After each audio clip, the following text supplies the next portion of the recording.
everyone, this is Warhawk Beyond 2040 and welcome to a very special edition of the Progressive Rock and Metal album review series.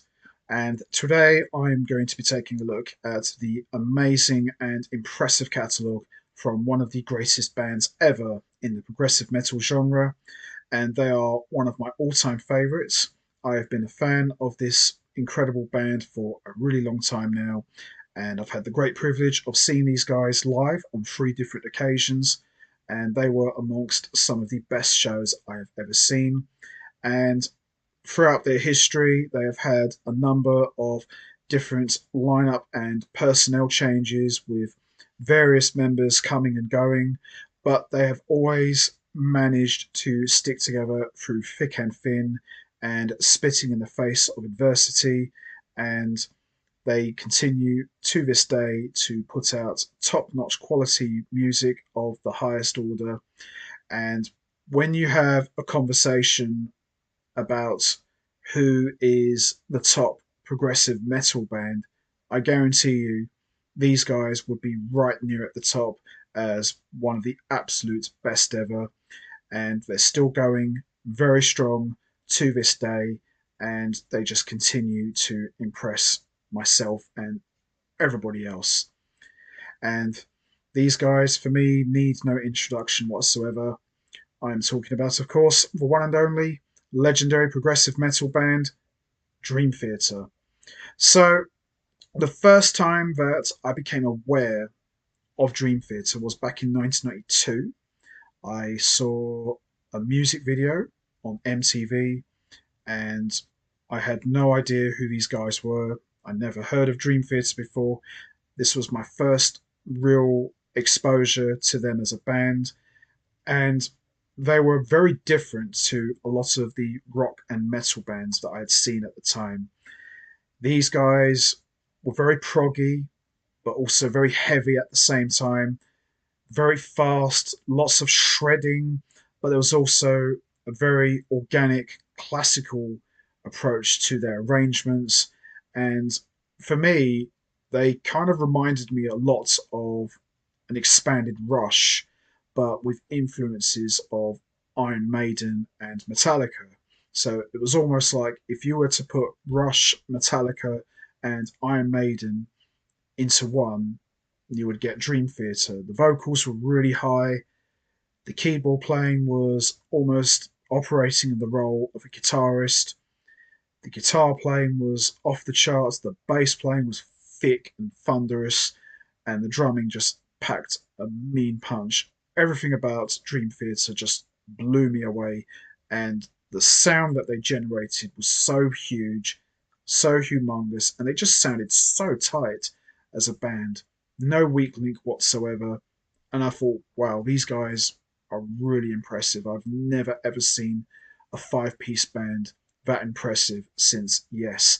Now, obviously, Yes are more leaning towards traditional progressive rock, but with Dream Theater, they were still like that, but in the opposite side of the spectrum. They were more like Yes, but a heavier Yes, so to speak, but just with influences of Rush, Metallica, and Iron Maiden, as I said already.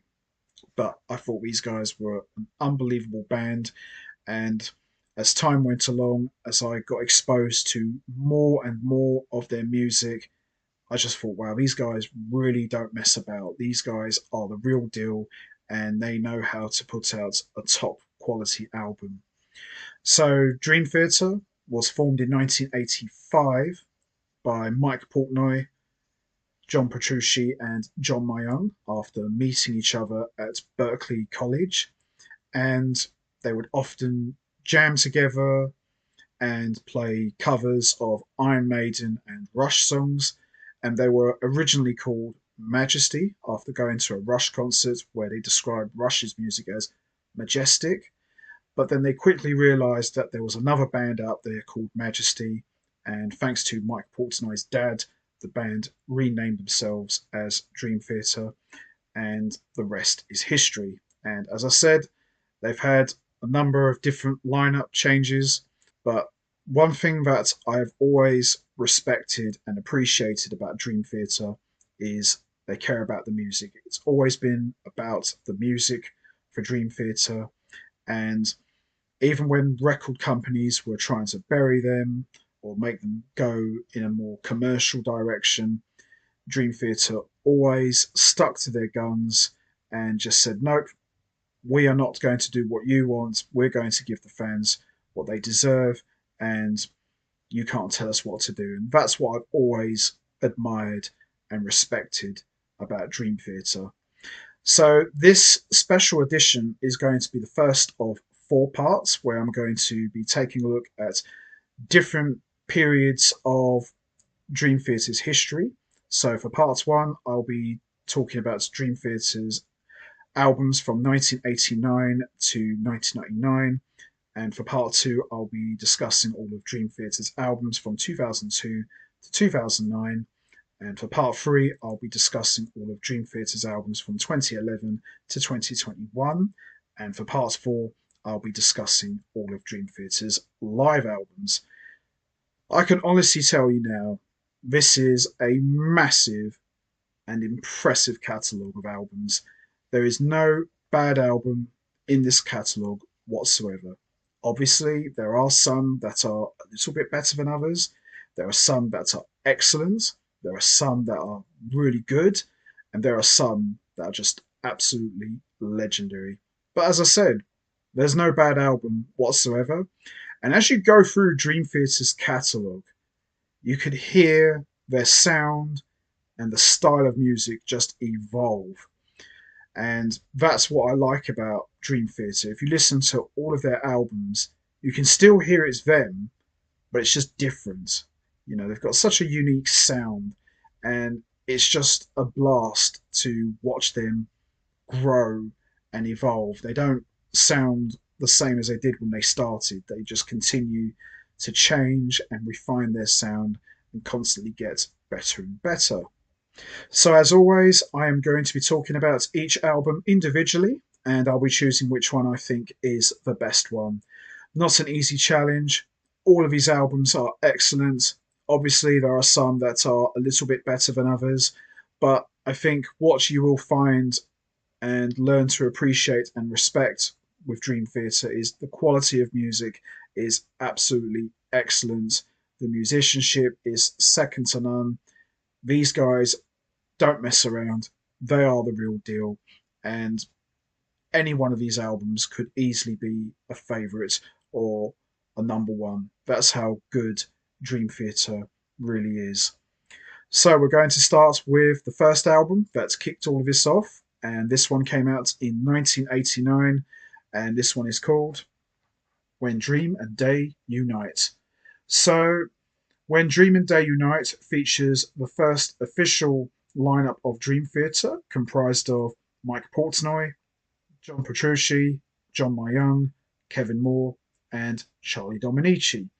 Now, before Charlie Dominici came on board, Dream Theater's original singer was Chris Collins, but Chris Collins didn't last too long. The band felt that he was like a Jeff Tate clone, singing Queensryche songs, so they let him go and they brought in Charlie Dominici, who was much older than a lot of the band members, but a very impressive singer. And the music here is a little bit more like AOR, but still got a lot of the heavy metal influence there. And for their debut album, obviously it's their first one, but it's very impressive. The musicianship, the playing, the composing, the vocals, everything about it is very much on point, and the sound at times kind of reminds me of early Yngwie Malmsteen. That whole classical neo style of music that Malmsteen was doing back at the time, but still really good. It's a very good, strong album. And as I said, it's the debut, and these guys wanted to make a real statement, and they did exactly that. Obviously, their better stuff would come straight after, but for their debut, it's pretty damn solid, in my opinion. I think they were off to a great start, and obviously, a couple of these songs would go on to become mainstays in Dream Theater's live set, and Dominici, what an amazing singer. You know, he is a little bit AOR-ish at times, but I don't care. I think he's just a brilliant singer, and he matched up very well with these guys. So let's have a look, shall we? Oh wow. Look at that hair! So 80s and so young as well. Love it. Oh my god. John Petrucci without a beard. Look how clean shaved he is. And there's the lyrics. Does it get any more 80s than that? Look at Dominici's permed hair. And there's some more lyrics as well. Yeah, Kevin Moore looking like a rock star. I love it. My god. Portnoy without a beard. Oh wow. It's just mind blowing to see how young these guys look. The silent assassin of bass playing. John Myung never ages. This guy looks exactly the same. He knows something we don't. Wow. It's just amazing to see how young these guys look. So, most of the music is written and composed by the band, and it's a great collection of songs. It really is. So, we got A Fortune in Lies, which for me is just a kick ass opener. Wow. Dominici's vocals, although they're all the way up there, still damn good. Status Seeker is excellent. The Yeast Jam is brilliant. The Killing Hand is a great track as well. Light Fuse and Getaway is excellent. Afterlife is brilliant. The Ones Who Help to Set the Sun is great. And Only a Matter of Time. But wow, what a debut by Dream Theater. As I said, some of these songs would remain in the band's live set list, and some of these they still play to this day. It's an unbelievable, great collection of songs they got here. Really is. So, standout tracks for me are Fortune in Lies, Status Seeker, The Killing Hand, Light Fuse and Getaway, Afterlife, and Only a Matter of Time. But this album really, really smokes. And Charlie Dominici would leave the band shortly after, so this is his only appearance. But I tell you what a band, what a sound, what music, what playing, everything about it. It's just excellent from start to finish. As I said, a little bit on the AOR side, but still highly enjoyable nonetheless. So there you have it. When Dream and Day Unite, the debut of Dream Theater, still to this day, damn good album, in my opinion. Love it. So we move on to the next album, and this one came out in 1992. And this for me is Dream Theater's ultimate masterpiece. This is the one that put them on the map and cemented them as one of the top premier bands in the world. And this album featured a lot of classic songs that would remain with them for the rest of their career as a band. Some have gone on to become absolute classics, and a lot of fan favorites came from this album. And for me, when I think of Dream Theater, this is the first album that comes to mind. And the one that I'm talking about is, of course, Images and Words. So, Images and Words marks the first appearance of singer James LeBrie, who replaced original singer Charlie Dominici.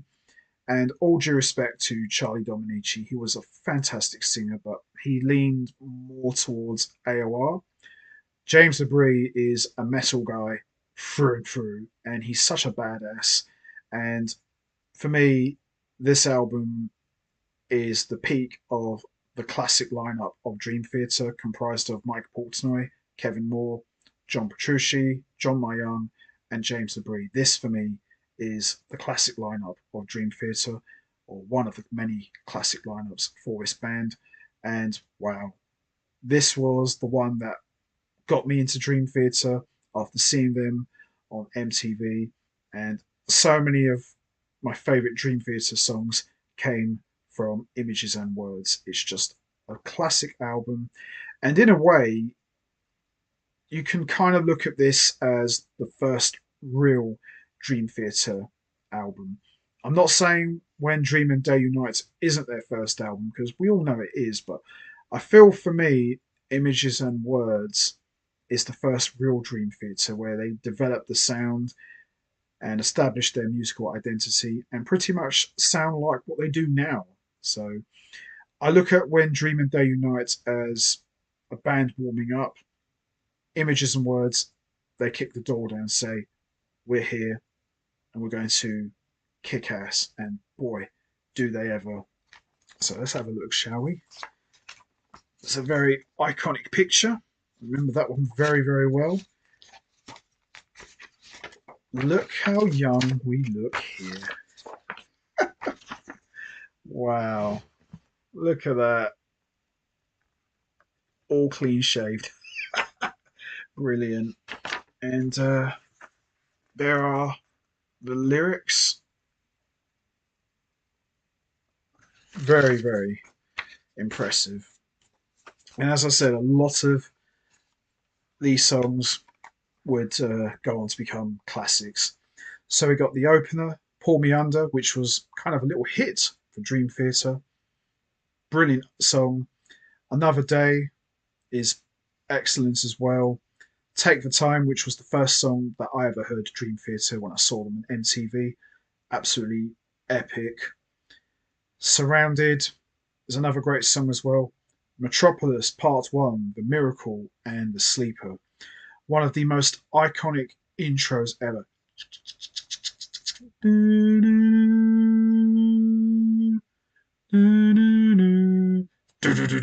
Love it. Chills, baby, chills. Love it. Under a Glass Moon, brilliance. Wait for Sleep, excellence. And the 11-minute epic, Learning to Live. Every song from top to bottom is brilliant. James LeBrie's vocals on full display. He sounds amazing. Mike Portnoy is just kicking the crap out of the drums. He sounds excellent. Kevin Moore is in full-on shredder mode, as is John Petrucci on guitars. He's blowing on all cylinders, and John Mayung's bass work is just rock solid and groove. Everyone is on top form. This, for me, is a true showcase of Dream Theater at their creative peak. They just sound unbelievable. And the standout tracks for me are Pull Me Under, Another Day, Take the Time, Metropolis Part 1, and Under a Glass Moon. Absolute kick-ass album. Love those songs, but the whole album is just excellent from top to bottom. So there you have it. Images and Words, quite possibly the greatest Dream Theater album ever, bar none. Love it. So we move on to the next album, and this one came out in 1994, and this one is called Awake. So pretty much the same lineup as Images and Words, and for me this is a great follow-up to that album and features many more classics that would remain in the band's set list to this day. And this album really smokes and really packs a mean punch, and it's just absolutely brilliant. So let's have a look, shall we? Oh, I love seeing these pictures. Brings back memories. There they are. There's the guys in the studio. And there's the lyrics. And there's the guys. Brilliant stuff. So a lot of the music is written and composed by Dream Theater, and lyrics would be provided by various members of the band. But this is a great album and a follow-up, which in my opinion, equally as good as Images and Words. So we got 6 o'clock, which has got one of the finest iconic drum intros you will ever hear. 6 o'clock on a Christmas morning. Excellent stuff. Caught in a Web is kick-ass Dream Theater with lots of heavy keyboard playing from Kevin Moore. Love it. Innocence Faded is brilliant. Erotomania is excellent. Voices is brilliant. The Silent Man is great. The Mirror is excellent. I love Lie.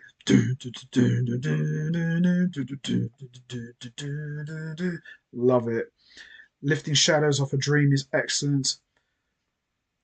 Sacred is brilliant, which is like 11 minutes long. And Space Divest is just brilliant. But the whole album, from top to bottom, just like Images and Words, is just remarkable.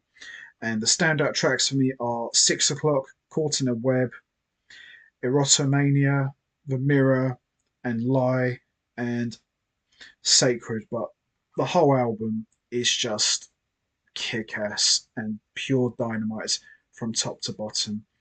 And Awake would mark the final appearance of keyboardist Kevin Moore, as he would leave Dream Theater following the completion of this album. And he would go on to have a very good career for himself, as he would form his own band called Office of Strategic Influence with Fates Warning guitarist Jim Matthews. And he would also form another band called Chroma Key, and would go on to score various anime manga films before fully retiring from the music scene and going on to become a doctor.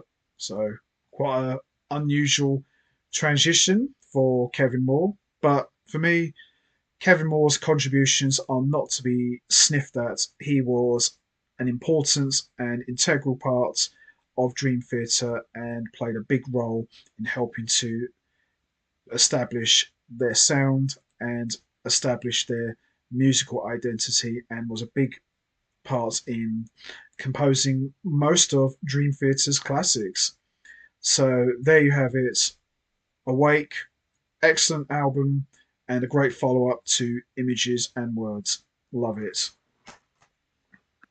So we move on to the next album, and this one came out in 1995.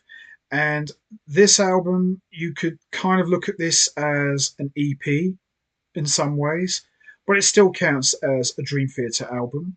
And this album features one of the band's most important pieces in their history, and this one is called A Change of Seasons. So, A Change of Seasons marks the first appearance of keyboardist Derek Sherinian, who replaces original keyboardist Kevin Moore. And I love Derek Sherinian. I've gone on record many times in the past. Derek Sherinian is my all-time favorite keyboard player in metal, and I've said this time and time again, and I still stand by it. Derek Sherinian is the Eddie Van Halen of keyboard playing. He's just such a badass. He plays keyboards, but in a much more guitar shredding approach, and he really was a breath of fresh air for the band. And Kevin Moore, he concentrated more on sounds, and there's nothing wrong with that. Derek Sherinian plays in a much more guitar like approach, and I think that really helped enhance the sound of Dream Theater. And at times, it almost sounds like there's a second guitarist, and that's because of Derek Sherinian's guitar like approach to the way he plays. And he's so versatile, he could do it all, and he's a great composer. He can play, he can burn, he can shred, he can do it all. I'm not saying Kevin Moore was a slouch. He wasn't, far from it, but Derek Sherinian, he's a different beast, and different is sometimes good. And he was a great fit for Dream Theater. And the funny thing about Derek Sherinian joining Dream Theater, he was the only member who had really short hair, while the others had like massive long hair. But hairstyles aside, Derek Sherinian can really play. And trust me, anybody who's seen him live, you know what I'm talking about. He absolutely rocks. Can't say enough about the guy. He's just amazing. So, aside from the original composition, which is made up of 7 parts and clocking in at 23 minutes long, the rest of the album features covers of Led Zeppelin, Elton John, Genesis, Queen, Deep Purple, and Change of Seasons really shows how diverse and versatile Dream Theater can be. That they don't just play progressive metal. They can play classic rock as well, and they can even dabble in the odd pop songs as well. But a real true testament to that, Dream Theater can showcase their skills in different settings. Brilliant stuff here. So let's have a look, shall we?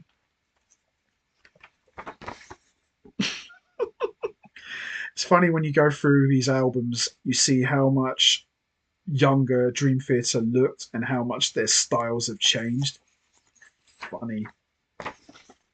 Oh, God, I feel old looking at these pictures. It was like a lifetime ago. So we've got the title track, A Change of Seasons, which is made up of 7 parts. So we got part 1, The Crimson Sunrise, part 2, Innocence, part 3, Carpe Diem, part 4, The Darkest of Winters, part 5, Another World, part 6, The Inevitable Summer, and part 7, The Crimson Sunset. Not bad. Very good, very epic. Music written and composed by Dream Theater and lyrics provided by Mike Portnoy. Brilliant stuff here.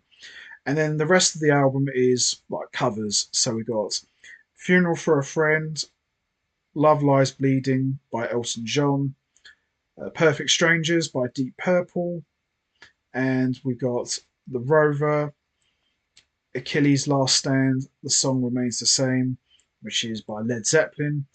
And then we got the 10-minute big medley. We've got In the Flesh by Pink Floyd, Carry On Wayward Son by Kansas, Bohemian Rhapsody by Queen, Lovin', Touchin', Squeezin' by Journey, and we got Cruise Control by Dixie Dregs, and we got Part 6, Turn It On Again by Genesis. So quite a little diverse medley there, in my opinion. So the standout tracks for me is the title track, A Change of Seasons, and Perfect Strangers, and the big medley with Genesis, Dixie Dregs, and Pink Floyd. But the whole album is just excellent, and James Labrie vocally on top form as always. Mike Portnoy, a monster on drums as always.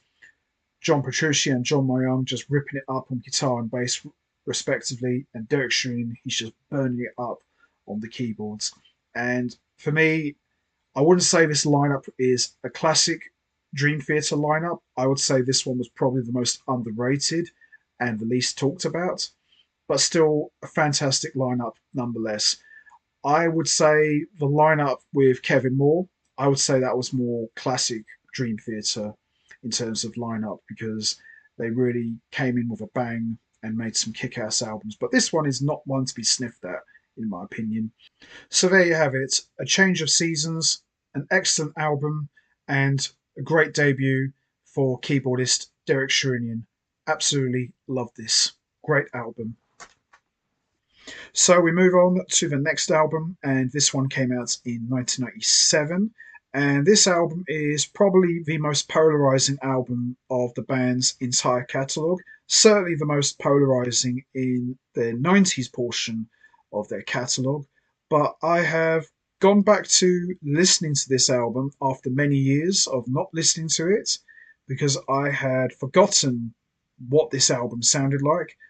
And I can honestly tell you now, this album absolutely kicks ass. Yes, there were some tracks that were a little bit commercial, but there's a lot of great material that's just classic Dream Theater. And the album I'm talking about is, of course, Falling into Infinity. Now, this album, at the time it came out, was not looked upon very favourably by Dream Theater fans. Some fans went as far as to say that Dream Theater went soft and sold out and went down a more commercial path. I'll admit there are some soft tracks, but there's still some blazing classic Dream Theater style of playing that when you listen to it, you hear it and think, yeah, I know who that is. But I've listened to most of this album. Yeah, I'll admit there are a couple of soft tracks on there. Maybe they had no business being on here, but there's still plenty of classic Dream Theater material to get your teeth into. And I quite enjoyed this album. I think this album doesn't really get enough respect that it deserves. I kind of look at this album as what Yes Drama was when that album came out in 1980. Fans hated it. They just said, no, it's not what we like. This is not what we want to hear. But as time goes on, they look back at Drama and say, you know what, that album wasn't bad. It actually was pretty good. I kind of look at this the same way with Falling Into Infinity. I've got no problem with it. I think it's brilliant. I think Derek Shrunian is really on top form, and some of the riffs and the sounds that he comes up with for this album, they would go on to become a huge part of his solo career and his band Planet X. But this album absolutely smokes, in my opinion. I think it's really good, and I think it deserves much more love. So let's have a look. There we are. It's James LeBrie. There's the lyrics. And there is the silent assassin, John Young. The badass himself, Mike Portnoy. There's John Petrucci. And my man, Derek Shrunian. So, all of the compositions, of course, are written and composed by Dream Theater. And we've also got a guest appearance from Doug Pinnick from King's Cross. But yeah, this album's really good. You know, I don't care what people say. You know, it's really not that bad as what people say. I think it's got some excellent songs. So we got New Millennium, which is a great opener. You Not Me is really good. Peruvian Skies is great.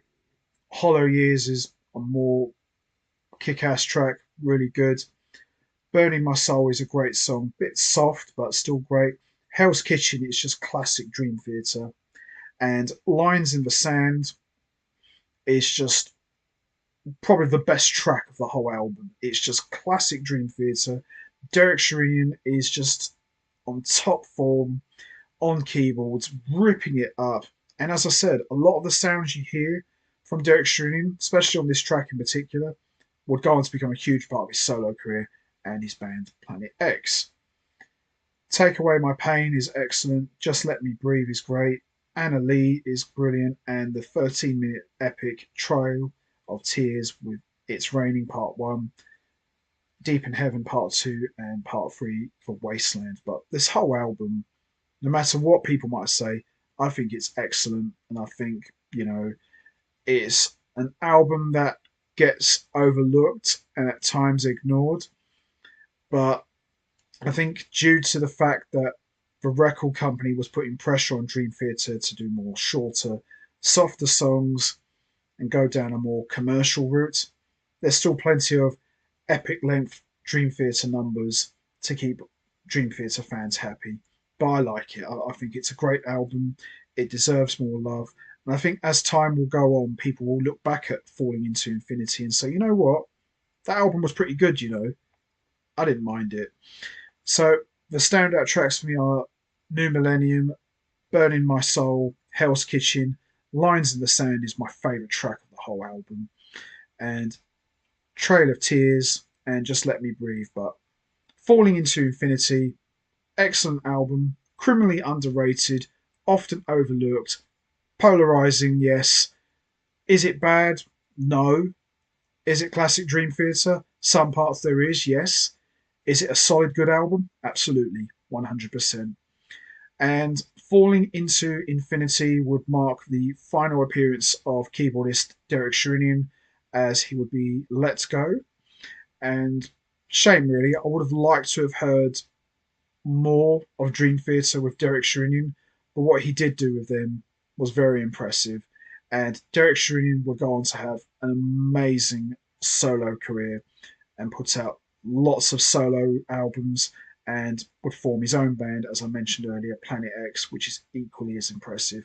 So Derek Shrunian, highly recommend you check out his solo and Planet X stuff. There's some real kick-ass music.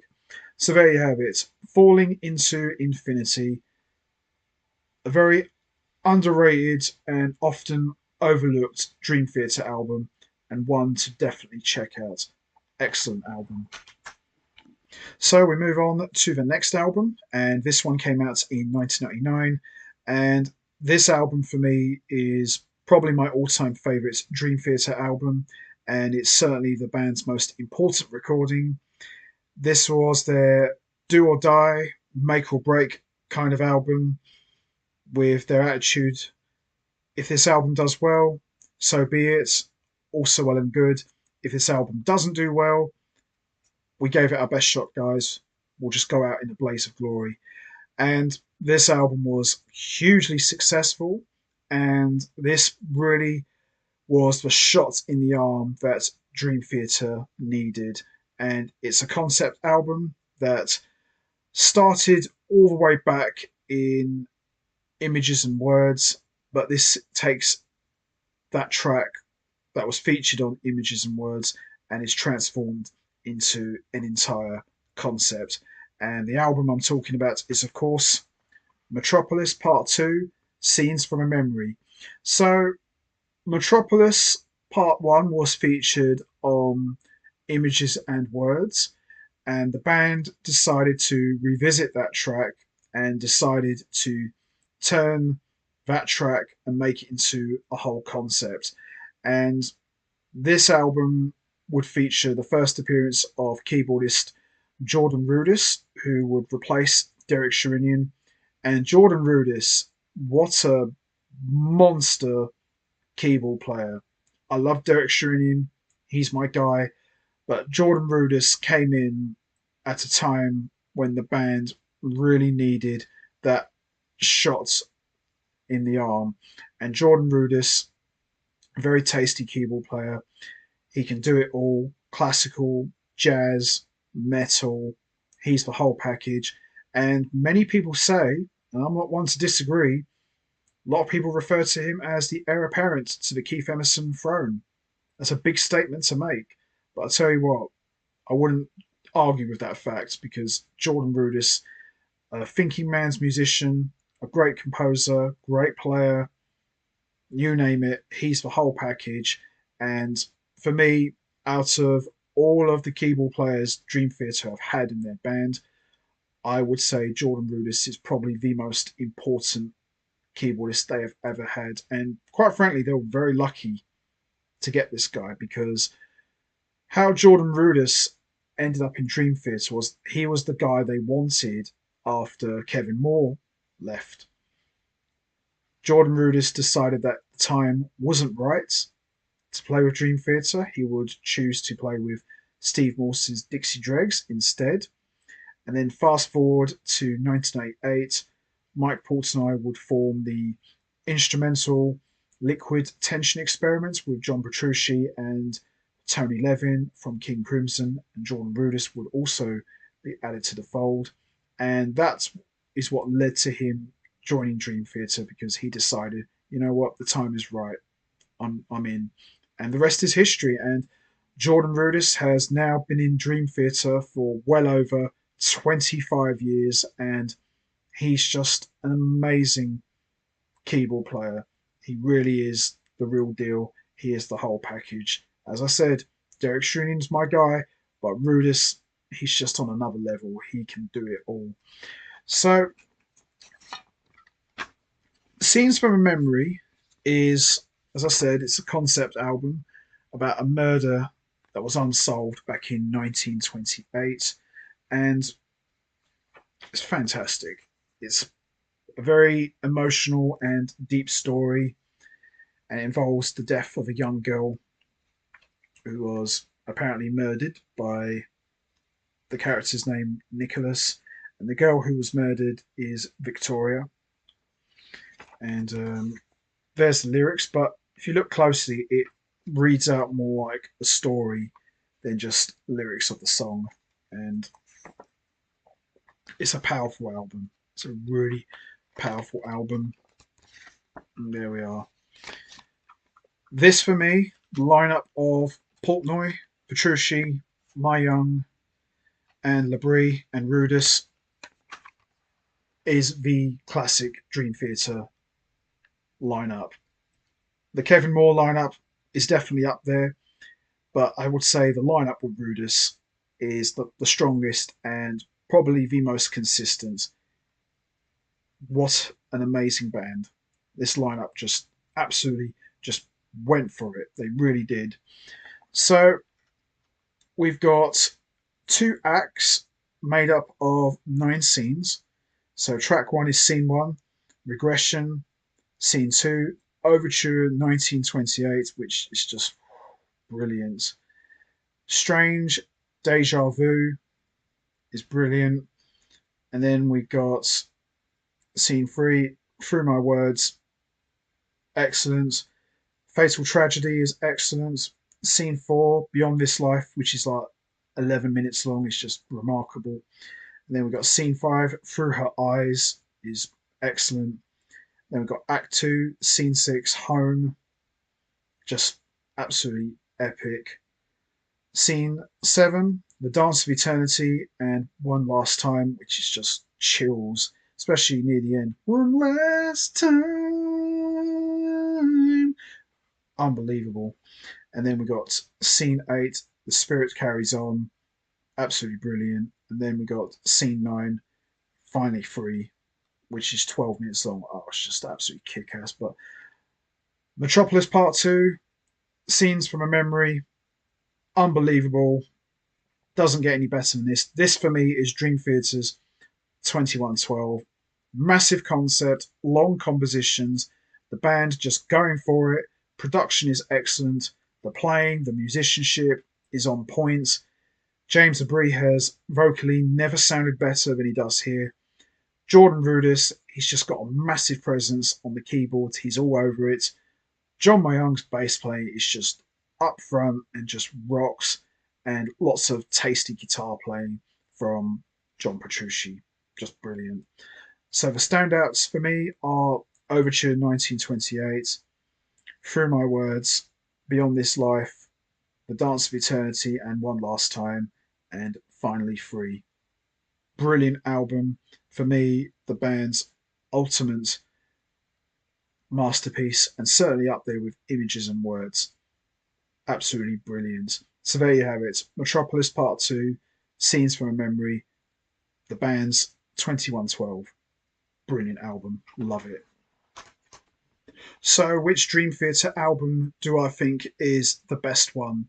Well, they're all excellent. They're all great. I would say When Dream and Day Unites is the weakest, but it doesn't mean it's bad. It's just not as strong as the ones that came after, but still very enjoyable from a musical point of view. Some excellent tracks, but I would say it's probably the weakest, but it's still a solid album nonetheless. Metropolis Part 2, Scenes from Memory, is my all time favourite Dream Theater album. But if I have to choose one album that I will consider to be Dream Theater's best, it's easily Images and Words. For me, this was the band really became what we would know now, and James Abree, his first appearance, just everything about this album just worked out really well. And for me, it's got so many of their classic songs which they still play a lot to this day. And this was the one that really put them on the map as one of the best progressive metal bands of all time. I just think Images and Words is an absolute classic from start to finish. And I went to see Dream Theater back in 2017 when they played all of Images and Words in its entirety, and it was just fantastic. It was just so good to hear these classic songs played live, and it was a great experience. It really was very enjoyable. So there you have it. Images and Words, for me, the best Dream Theater album ever. Doesn't get any better than this. Excellent stuff. So that's going to be it from me. I'm going to wrap this up now. What's your favourite Dream Theater album? Is it When Dream and Day Unite, Images and Words, Awake, A Change of Seasons, Falling into Infinity, or Metropolis Part 2, Scenes from a Memory? There's no right or wrong answer. We all have our favourite albums. You know what to do, guys. Hit the like button, hit the subscribe button, leave your thoughts and comments down below, and I will see all of you next time for another edition of the Progressive Rock and Metal Album Review Series, where I will be back with part two, where I'll be discussing all of Dream Theater's albums from 2002 to 2009. So until then, take care, everybody, and stay safe. And once again, as always, much appreciated. Thanks for listening.